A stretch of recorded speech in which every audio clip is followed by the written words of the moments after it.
I have the privilege of introducing Joe Godfrey, and he is here. Let me get his bio for you because you need to know about this great man. He started ALCAP in March 2007. In his role, he lobbied Alabama legislators concerning moral issues such as alcohol, tobacco, drugs, and gambling. He also consults with communities fighting wet-dry elections or gambling expansion and provides oversight for American Character Builders, the school-based program. He's a native of Rome, Georgia. That is a great town, by the way. A native of Rome, Georgia, and he earned a bachelor's degree from Sanford, Go Bulldogs, a master's of divinity degree from Southwestern Baptist Theological Seminary in Fort Worth, Texas, and a doctor of ministry degree from Mid-America Baptist Theological Seminary in Memphis, Tennessee. And he received an honorary Doctor of Divinity from Judson College in Maryland. He served more than 26 years as a pastor prior to leading ALCAP, and he served as president of the Alabama Baptist State Convention for 2 years in 2003 and 2004. And in retirement, he and his wife plan to continue as active members of Shades Mountain Baptist Church, where they've called home. Now, I do take credit for that. Also, coming from Rome, Georgia, I am unabashedly a Georgia Bulldog fan, as well as a Sanford Bulldog. So I told Vince Dooley one time I'm a double dog. So I'm at a Sanford meeting. First of all, I want to thank the Eagle Forum. This organization, the local, I think you're just getting started really, but the statewide of Eagle Forum, Uni Smith has been a dear friend for many years. Becky Gerritsen has become a great friend.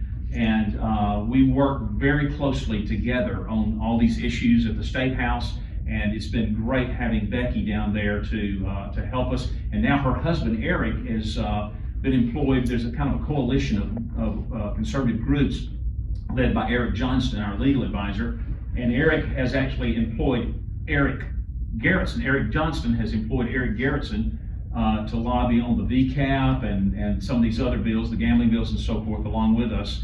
And so we're kind of forming a force down there now for the first time. I met today someone at API, Alabama Policy Institute, has hired a former legislator, Ken Johnson, who's also going to be working against the gambling issue. And then my successor, I'm retiring at the end of April, and we've named Greg Davis, who is has served with the First Priority School Ministries for 25 years here in Alabama. And he's going to take the reins as soon as I retire, but he's working with me alongside me now and learning the job and so forth. And so with all of us down there, one other thing, we were notified this week that Alpha is going to aggressively oppose gambling. They kind of stood on the sidelines and worked behind the scenes, but their lobbyists told us this week that they've been given the go-ahead to aggressively oppose the gambling legislation. So we're very thrilled about what is forming there, and I'll talk a little bit more about gambling later. But again, I want to thank Eagle Forum. What you're doing is incredible work, and it is needed, and I hope there will be much more cooperation between our organization and Eagle Forum in the years and days and years ahead here. I did want to address the my fear thing. My first fear, when you said that, I thought about my first fear. My first fear was the time that the little girl across the street, who was about a year or two older than I was about 4 or 5 years old, bopped me in the face and gave me a bloody nose. And I ran home in fear of her. And she hit me because I stepped in her yard. I didn't step in her yard again. So, anyway. Let me tell you, ALCAP, Alabama Citizens Action Program, started out in 1937 as the Alabama Temperance Alliance. The repeal of prohibition, Alabama, like many other states, decided to repeal prohibition on the amendment on the basis of county-by-county decisions. Let each county decide for themselves. And so that rocked along for several years. In the late 60s, the organization changed its name to the Alabama Council on Alcohol Problems. And then in the late 70s, my immediate predecessor, Dr. Dan Ireland, took over and led the board to change the name to the Alabama Citizens Action Program, because he wanted to cover more than just alcohol. He wanted to address many other issues. And so he's the first one to go down and start lobbying the state legislature concerning moral issues primarily related to addictive behaviors for us, but cooperating with Eagle Forum and other groups on some of these other issues. And so then I came along and we're continuing that work. Our school program, in 2010, we split the organization into two separate entities. Our school program is a 501c3, ALCAP's a 501c4. American Character Builders is we provide resources and materials online for teachers and churches to use in teaching drug and alcohol abstinence. We have an anti-bully program that is not related to the LGBTQ issue. They've kind of taken that mantra and used it, but we do it from a biblical perspective. So anyway, those are resources that are downloadable. We have a program on opioids and how to address that and so forth. So it's excellent for churches and schools to use. We have Bible studies that are associated with these, and all of that is online and no cost to download and use. Julia asked me to give an update on the legislature. There's not much to update you on because they just started meeting this week, but there have already two lottery bills that have been introduced. They were introduced by Democrat representatives, House members, and they probably won't go anywhere. The Democrat bills for gambling are usually kind of put on the back burner or set aside. So what we're waiting for is Senator Greg Albritton, Republican senator, is planning to introduce a comprehensive gambling bill, much like the one we're told that was introduced and passed the Senate last year but failed in the House. It failed in the House because of what we like to call greedlock. Not gridlock, but greedlock. You got so many different groups that are wanting a piece of the pie and they can't agree, so they won't vote with each other. And that's what's really kept it out of Alabama over the last few years. So we're kind of grateful for that. Marijuana, I'm not going to spend a lot of time talking about that. Julia, you need to get Christine Carr to come and speak to your group. She has spoken to you. Oh, she has spoken to you. Okay, she is the expert on that. I just want to address it from the standpoint of churches. Folks, we need to be opposed to that. Now, let me say this. ALCAP actually supported Carly's law several years ago. That law said we're going to put this in the hands of researchers at UAB. We're going to let them research. We're going to give $1 million to them for research and let them come up with something and see if there's any truth to the fact that certain compounds from the marijuana plant can be used for medical purposes. They came up with Epidiolex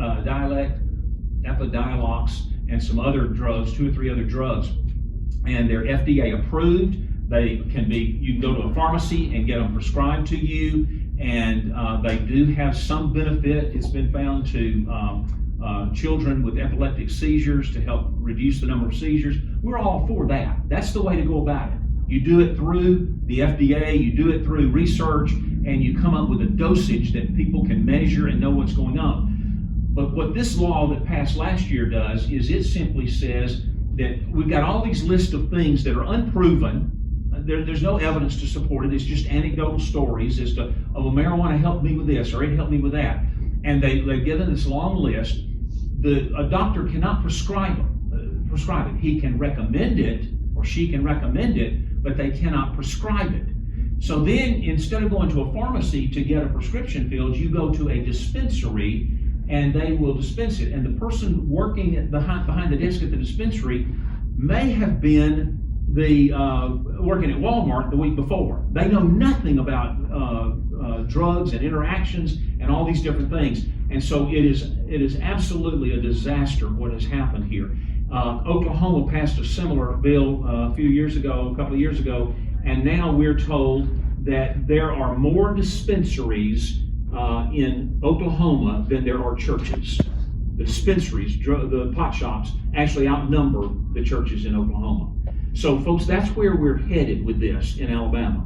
And we are hoping we can get it repealed, but if not, at least get some restrictions on it. And Christine has been a huge asset to us in helping to get that worked out and done. But when marijuana, when people are high on drugs, whether it's marijuana or anything else, it's harder to reach them for Christ. And so your churches are going to suffer as a result of that. And we need to keep that in mind, that this is going to impact our culture and our society in ways that we've not imagined before. And you can look at the states that have done it and see how detrimental it's been to the spread of the gospel in those states. Now, with that, my focus right now is on gambling. I'm a member of the Stop Predatory Gambling National Board. In fact, my predecessor, Dan Ireland, helped organize that group back in the 1990s. And we had our annual meeting this year here in Alabama. We hosted it at Chaco Springs, and people from all over the country came in. Well, it's not that many, about 10 of us that gather, but from different parts of the country. And they have been a huge resource to us. Their website is stopppredatorygambling.org. If you're interested in checking that out, we have a link on our website, which is a little easier, ALCAP.com. And I think we even linked to Eagle Forum, so on our website. So, and I think y'all linked to us. But let me talk to you a little bit about the gambling issue, because that's been my focus for so long. First of all, the argument that I keep hearing in Montgomery from the legislators is, we just want to restrict it. We just want to legalize it so we can put all these restrictions on it and restrict it. Now that's like saying, well, we've got a problem with prostitution, so let's legalize it and then put restrictions on it. If you're not restricting it while it's illegal, what makes you think you're going to restrict it after you've legalized it? That makes no sense. But that's the argument that they're using. I heard Governor Ivey say, after she had this task force formed and they studied the issue and they came up with all these bogus numbers. I could take you on a little tour of that if we had time. But she stood up and publicly said, illegal gambling is running rampant in Alabama. We need to solve the problem by legalizing it and putting all these restrictions on it. And I'm like, the reason it's running rampant, Governor Ivey, is because you, as the executive of our state, will not enforce the laws. You won't enforce the laws. Robert Bentley before her took away the ability of the Attorney General to use state troopers to go in and shut down illegal operations, gambling operations in the state.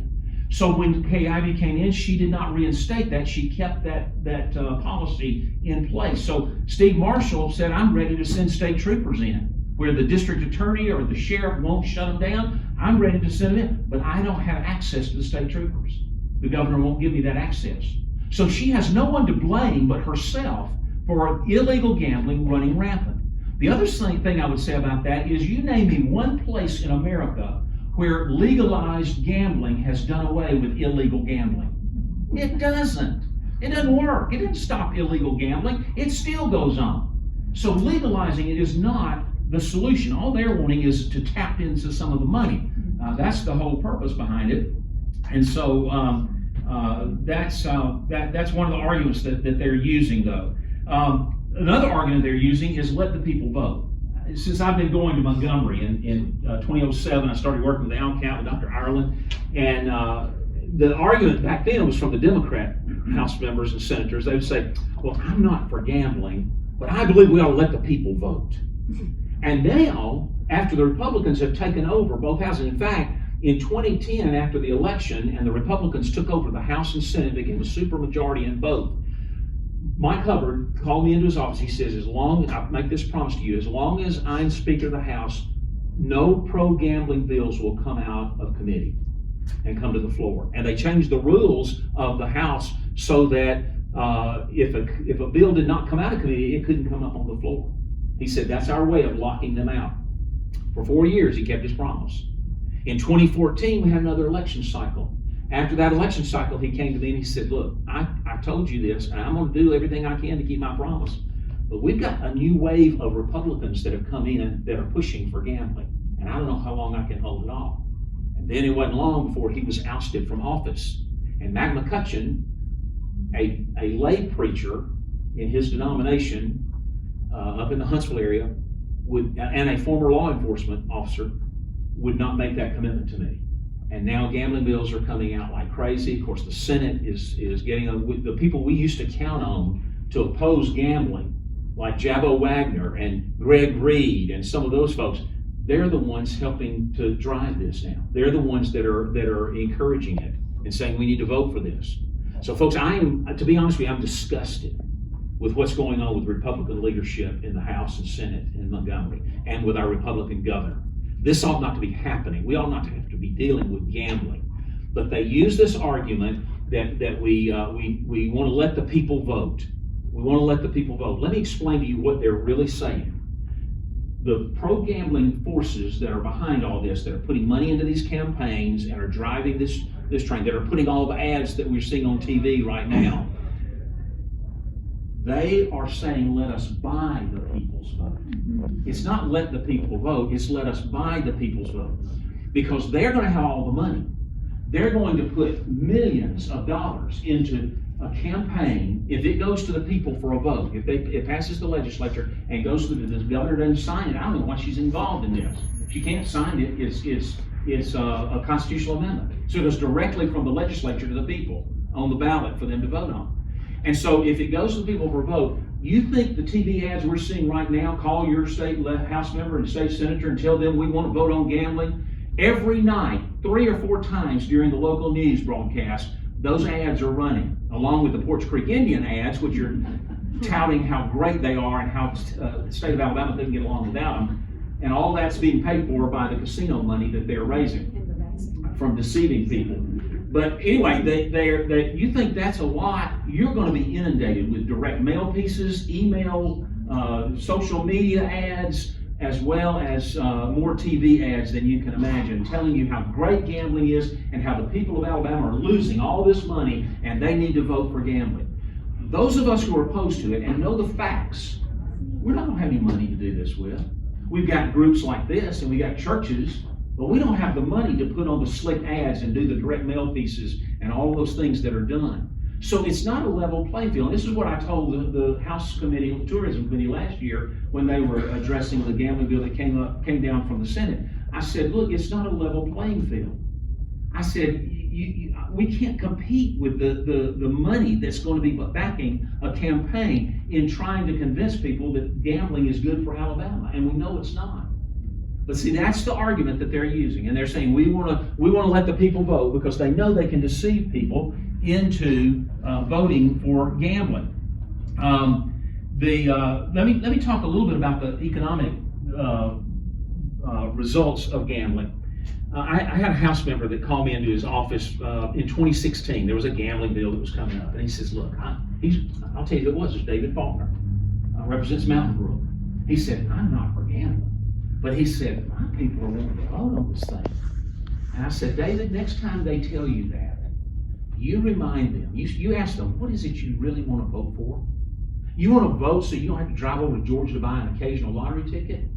Because the reality is there won't be any lottery ticket outlets in Mountain Brook. You won't find any. You'll have to drive over to the west side of Birmingham to find the ticket outlets because they put them in the poor neighborhoods with promises that this is your ticket out of poverty. And they target the poorest citizens of the state. So I said, you tell them that they're not going to find ticket outlets in Mountain Brook. I said, secondly, you tell them that when people are buying lottery tickets, they're not buying goods and services. So guess what happens to local sales tax revenue? It plummets. Local municipalities and counties begin to suffer because they have a diminished number of dollars coming in from sales tax because people are buying lottery tickets. Or if you add casinos into the mix, they're going to casinos and wasting their money there. And by the way, the people that frequent a casino where they make their big money live within a 50-mile radius of the casino. That's where they come from. So anyway, I said, you tell them that they're going to be having to you're going to have to come back and raise taxes on them to make up the deficit from the lost revenue from sales tax. I said, number 3, instead of buying goods and services and instead of taking care of their family's health care needs, they're going to have to turn to Medicaid. And the Medicaid rolls, as fast as they've been going up, they're going to skyrocket because people are buying lottery tickets or gambling away their money in casinos, and they need Medicaid to help take care of their family's physical needs. So health needs. So you're going to have to raise your constituents' taxes again to cover the lost revenue in Medicaid. And he looked at me and he said, boy, I never thought about all that. And I said, therein lies the problem. I can tell you and the other legislators these facts, but I can't tell nearly 3 million Alabama voters all of this. I can't compete. I can't get my message out. And so he began to realize this is why, and I said, this is why we live in a representative republic. We count on you to come down and study the issues and decide what is best for the citizens of our state. Not just your own constituents, mind you, but you have to take into consideration the entire population of the state. Yes, you focus on your own constituents, but you also need to be thinking what's right for the whole state of Alabama. So these are some of the things that we're dealing with. Now, I addressed the church issue a while ago with marijuana, let me address it with gambling. When I pastored Taylor Road Baptist in Montgomery for 19 years, so I was very familiar with Montgomery before I went to work with ALCAP. But the last 3.5 years before I went with ALCAP, I pastored First Baptist Pleasant Grove over on the west side of town. And I had a deacon that came to my office one day and he said, Pastor, I'm going to have to resign from being a deacon. I said, why? He said, tell me that. He said, well, my parents, who were also members of the church, have been driving over to Mississippi and have gambled away every penny they have, including the mortgage on their house. You know, they talk about needing entertainment. It's just entertainment. But you don't have mortgage places in the movie theater when you go watch a movie. You don't have a mortgage place at the ball field when you go to watch a ball game. But in casinos, you have a place where a window where you can go and get money by giving them the mortgage on your home. And he said they lost all their money, the mortgage on their house. And my wife and I are going to have to start paying the mortgage on their house, and we're getting ready to send our children to college, our daughter to college, and we can't make it and do that too. And I said, look, you're taking care of your family's needs, you do that. You say that, and people go, yeah, see, they're going to Mississippi and gambling away their money. Yeah, that was one couple. But remember what I said a while ago? Most of the people that frequent a casino live within a 50-mile radius. You will multiply the number of people going to casinos and gambling away their money, or spending it on wasted lottery tickets that end up in the trash can, most of which end up in the trash can, instead of receiving that tithe money. And then where are they going to come when they need help? They don't go to your church. We need your help. We need your assistance. So churches need to get serious about this and realize, I hear pastors all the time, I don't want to get involved in politics. I hear them say, well, gambling, if somebody wants to do it, let them do it. No, listen, you pay even if you don't play. You pay even if you don't play. Either in higher taxes or your churches are going to suffer and struggle because people are gambling away their money instead of taking care of their families and investing their money. There's a video that came out a few years ago called Out of Luck, Where Does the Lottery Money Go? And it had, when I watched it, the first 30 minutes, I thought, this is great. Every church in Alabama needs to see this. 30 minutes in, they started dropping the F-bomb every once in a while through it. I thought, I can't show this in churches. So the producers did put together what they call an education edition, where they dropped the sound on the bad words. You still see the lips move, but at least they dropped the sound. But anyway, in that video, they tell several stories of people who lost their money in lottery schemes. One lady was from Chicago, Illinois, which, by the way, the south side of Chicago is where all the lottery tickets are bought, and it's the poor neighborhoods. The north side of Chicago is where all the kids that go to college and succeed in life, they're the ones getting the lottery money. And all it's doing is going from the poor neighborhoods up to the rich neighborhoods to fund college educations for these kids. So anyway, this lady's sitting in her living room or den, whatever. She's in her late 60s, maybe early 70s. She said, I can't retire, because she had taken over the last several years all of her retirement money and bought lottery tickets. And so they had a big black trash bag by the coffee table filled with wasted, useless lottery tickets, and then a pile on the coffee table. And she said, this is just the last 2 years. I've been doing this 25 years. She said, I have no money to retire on, none. So they got her husband, sat down with him, they went through and they put together a spreadsheet, brought it to her, an Excel spreadsheet, and showed her how if she had invested her money, she would have over $1 million by this time if she just invested it instead of buying lottery tickets for the last 25 years. Folks, it's a lie. I was listening to JT in the morning. Well, actually, somebody called me and said, you need to listen, they got a guy on there talking about gambling. So I called JT's radio program, and they put me on hold. And while I'm on hold, I'm listening to the guy speak. And he said, I'm sick and tired of people saying this is a regressive tax, a tax on the poor. He said, it's voluntary. So then they put me on the phone, on the air. So I said, I'd like to address what your guest just said about it being a voluntary thing. He's right. It's voluntary. You don't have to gamble.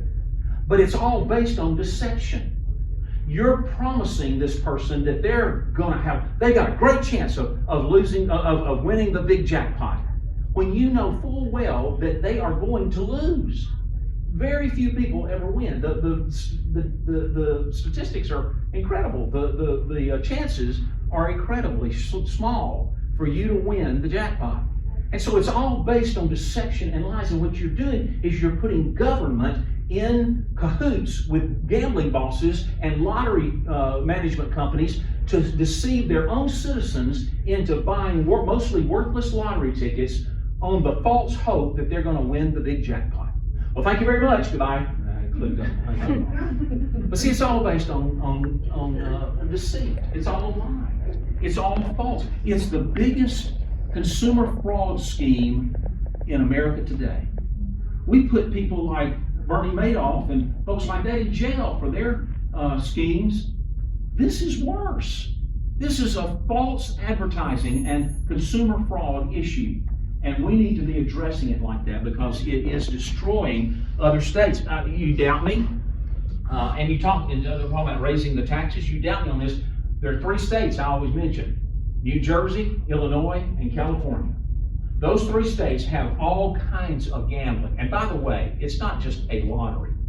Once they get a paper lottery in, then they come back and they want to put in VLTs. That's video lottery terminals. They're slot machines.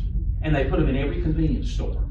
That's what'll be next. And then there's scratch-offs, and there's mega lottery, and there's Powerball, and all these different forms of lottery. And they keep adding them because they are losing. The people after time stop buying the tickets, and they say, well, we've got to jack up the involvement and get people engaged. The interstate mega lottery, the reason they started that was because the individual state lotteries were losing money because people eventually give up and realize I'm not going to win. And so, well, we'll get more people involved. And so they do that, and then the news media gets on and goes, oh, they got $10 billion in the jackpot right now. And so everybody heads over to Georgia to buy a lottery ticket. But they're not buying them every day when they go home from work. They're just going over occasionally when the jackpot gets real high and buying a lottery ticket. You put them in the neighborhoods and they're going to be buying them every day. And then they're going to be adding different kinds of lotteries. Then the casino issue. The Porch Creek Indians, what have they got in this? Well, we can't stop them from what they're doing in Wetumpka and Atmore, all that, because they're regulated by the Indian Gaming Regulatory Commission, a division of the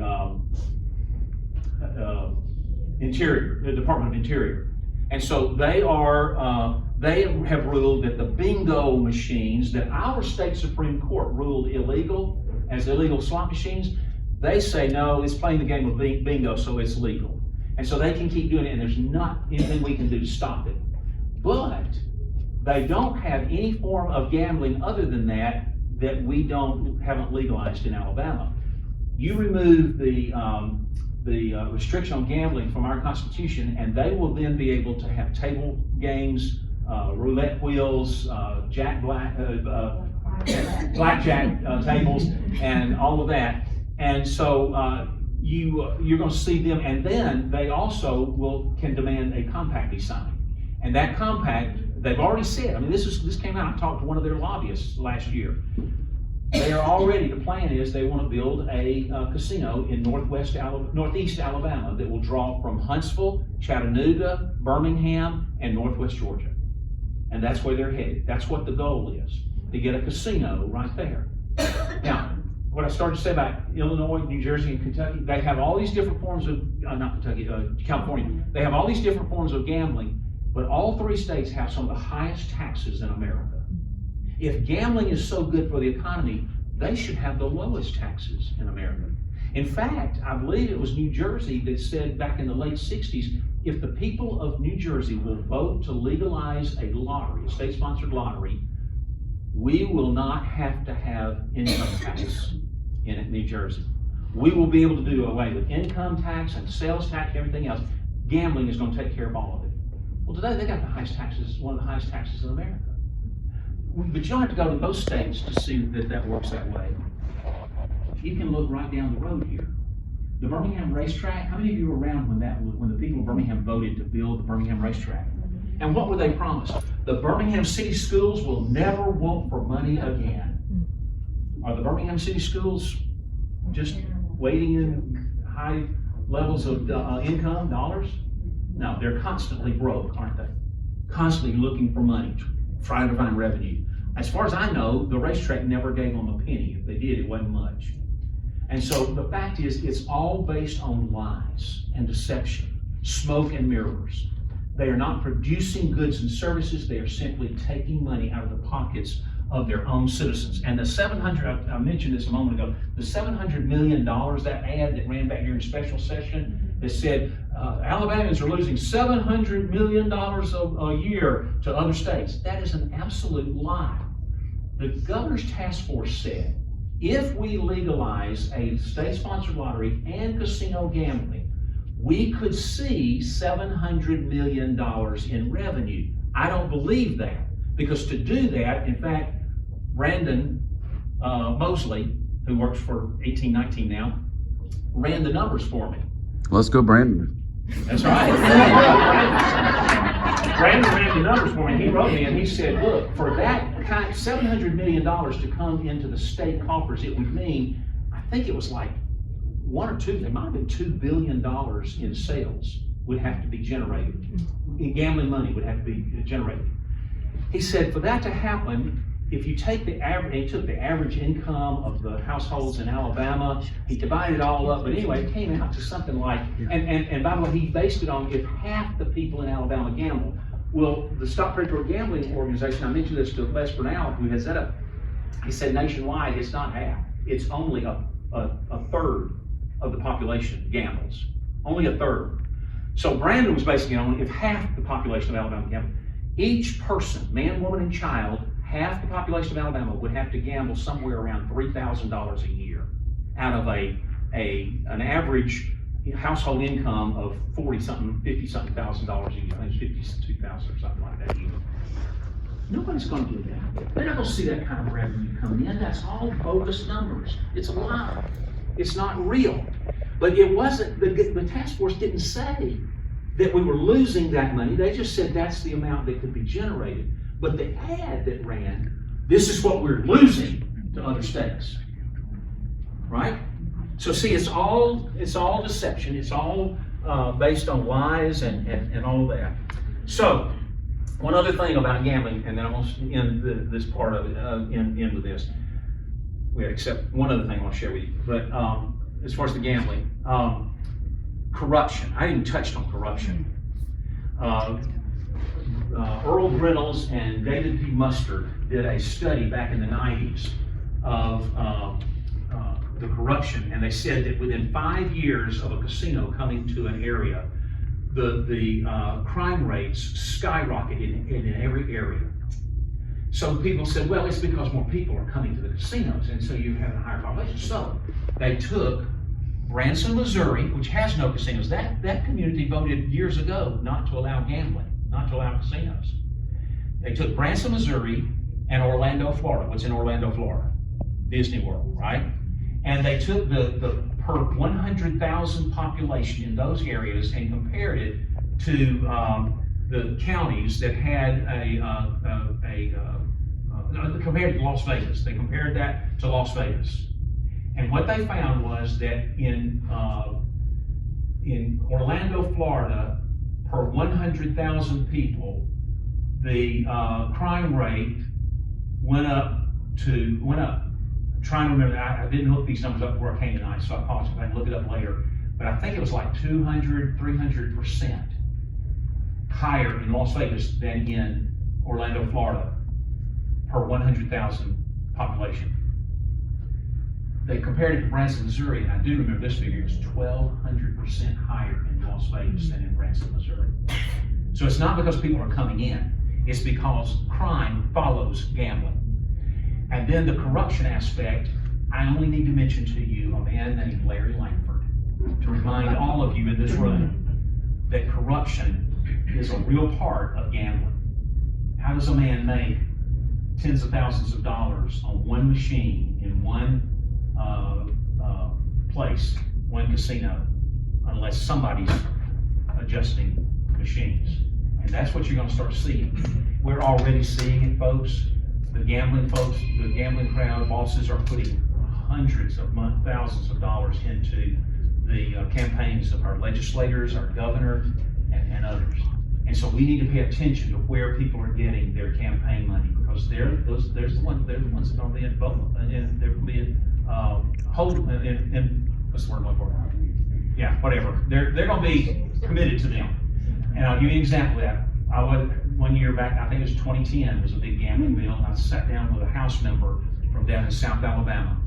And I said to him, I said, you're going to help us fight. He's a good man. I said, you're going to help us fight the gambling bill if it gets out of the Senate, comes down to the House. That was the year that they arrested a bunch of people and it stopped and never got to the House.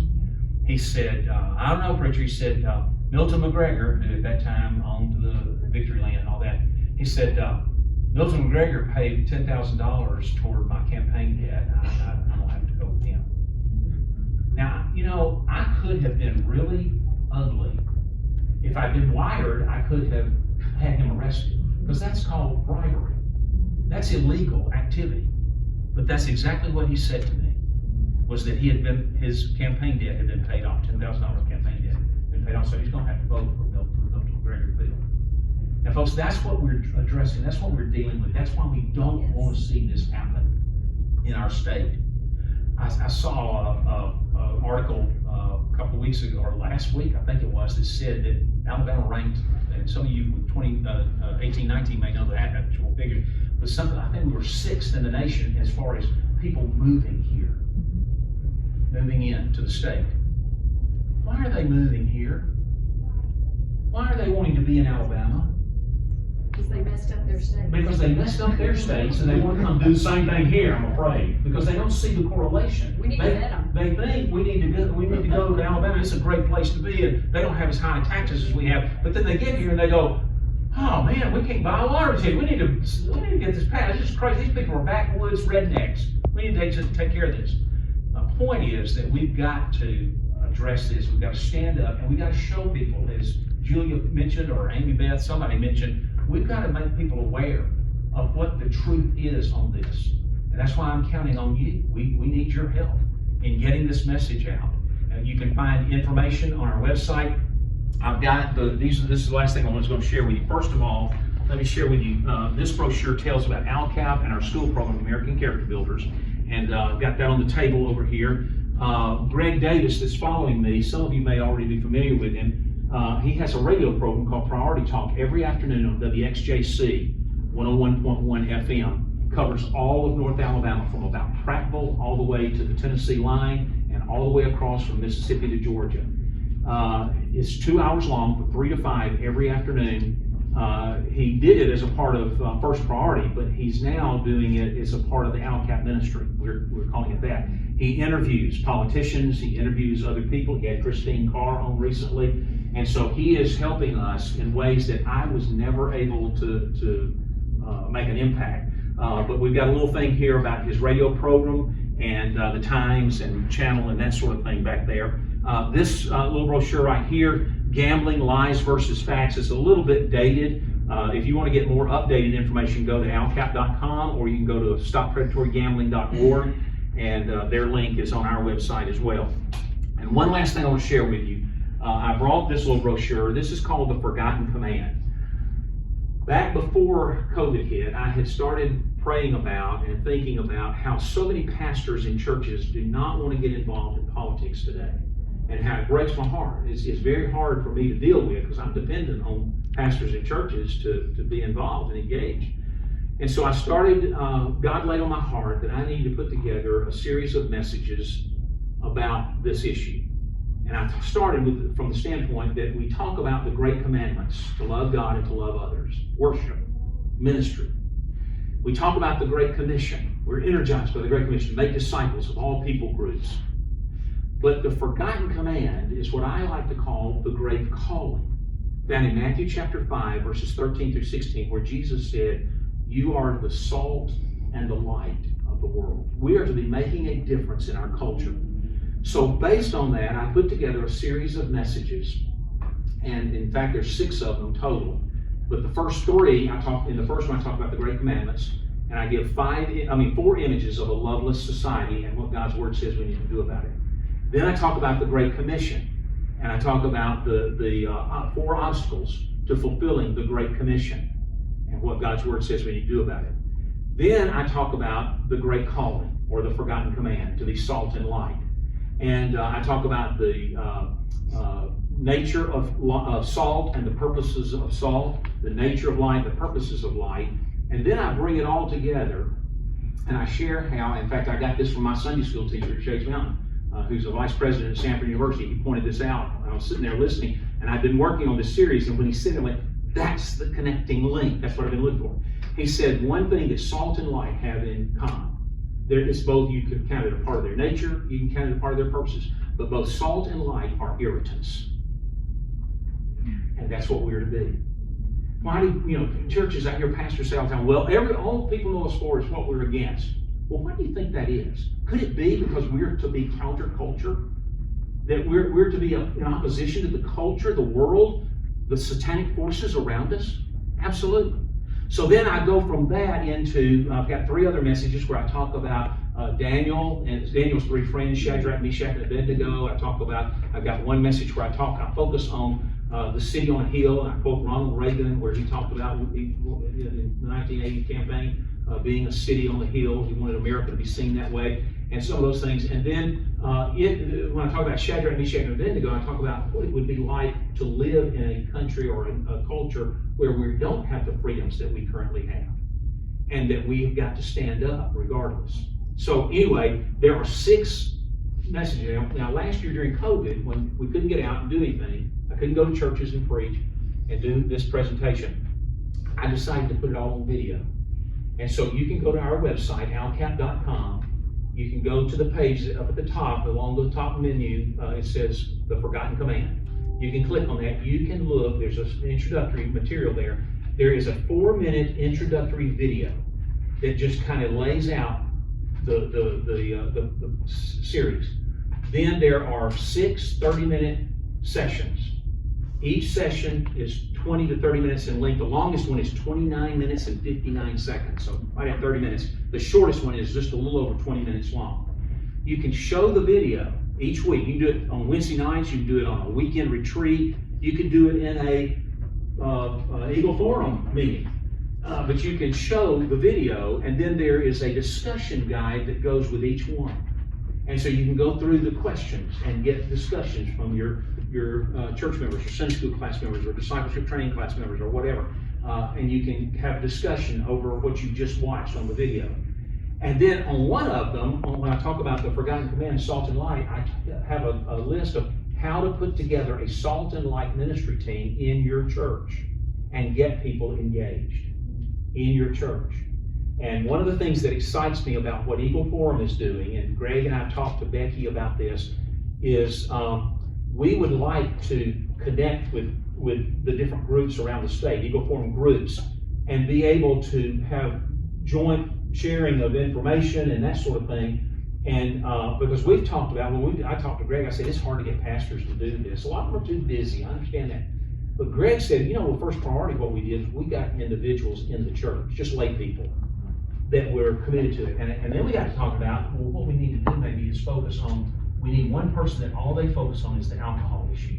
Another person that all they focus on is the gambling issue. Another person that all they focus on is the marijuana issue, and right down the line. Because what we do when we go to the Steakhouse, we've got so many different issues that we're covering. And now, working with the Eagle Forum, we're dealing with BCAP, all the pro-life bills, we've been supportive of those and working with those.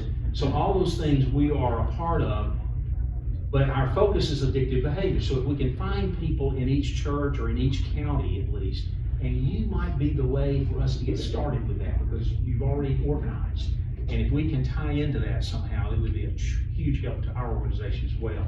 And we're all on the same page with these issues. So I just want to thank you. Do you have any questions, comments, anything you'd like to ask me or share with me?